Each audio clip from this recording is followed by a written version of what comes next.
An action-packed day on the Brexit front today. The United Kingdom and the European Union have agreed on a deal which would define Britain's relationship with the European bloc post-Brexit. Having secured this, Prime Minister Theresa May is now asking lawmakers in the House of Commons to accept this agreement. Arguments heated up in the British Parliament as May tried to convince the MPs to accept the Brexit deal. The Prime Minister needs the support of 320 out of a total of 650 lawmakers in the House of Commons.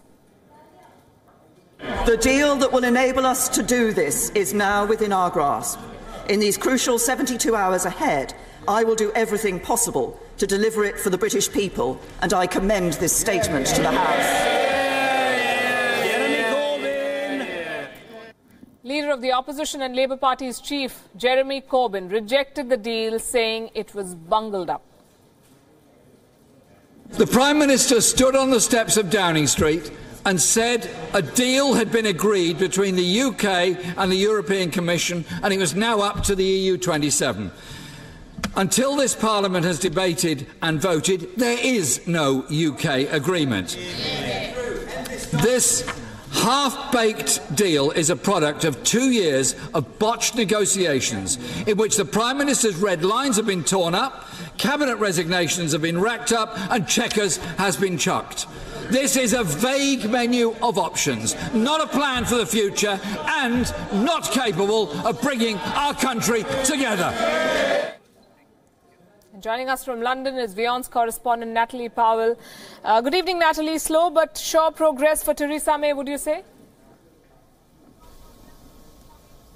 It certainly seems that way when it concerns Brussels. Of course, last week we had the draft withdrawal agreement on Brexit, which essentially sets out the UK leaving the European Union bloc. And now we have her agreement with Brussels for the political declaration, which sets out the future relationship between the UK and the European Union, of course. And that will take place, or those negotiations will take place once Brexit has been completed, and we are expecting that to take place on the 29th of March. So following the 29th of March, there will be a 21-month transitional period where the UK and EU will essentially look into their future relationship and try to come up with negotiations and deals on that. So this is a draft text at this stage. It is 26 pages long and it has been signed off between the UK and Brussels. It essentially is a roadmap of what that future relationship will look like in terms of economy and trade, in terms of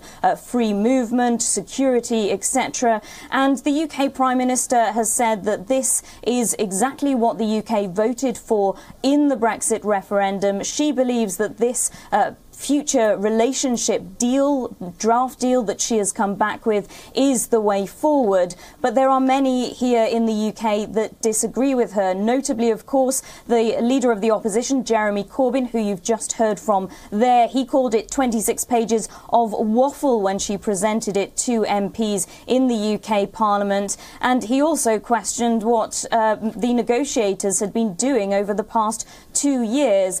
But it's not just from the opposition parties where she has seen opposition. Within her own backbenches, she's seen opposition to this proposal for the future relationship as well, including from the hardline Brexiteers. Many have said that it's aspirational, that it's like a letter to Santa. Other people have said that it is a betrayal and a surrender to the EU. So a really divisive draft deal that this appears to be at this stage. Admittedly, the bigger battle for Theresa May is at home. So I want to ask you some very quick questions, Natalie. What happens if this deal is not approved by the lawmakers in London? Is another referendum then on the cards?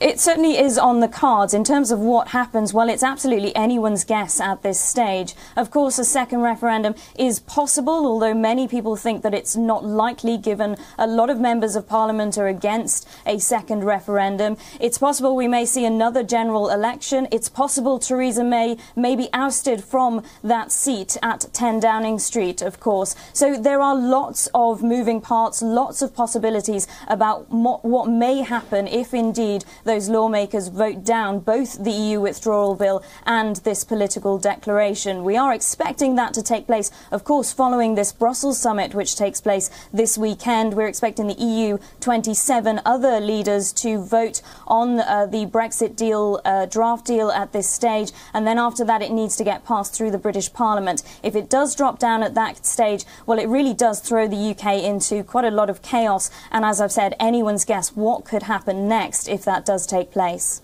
Looks like it's going to be a winter of heated politics in London. Natalie Powell, thanks very much for joining us with that update on the way the Brexit deal is progressing.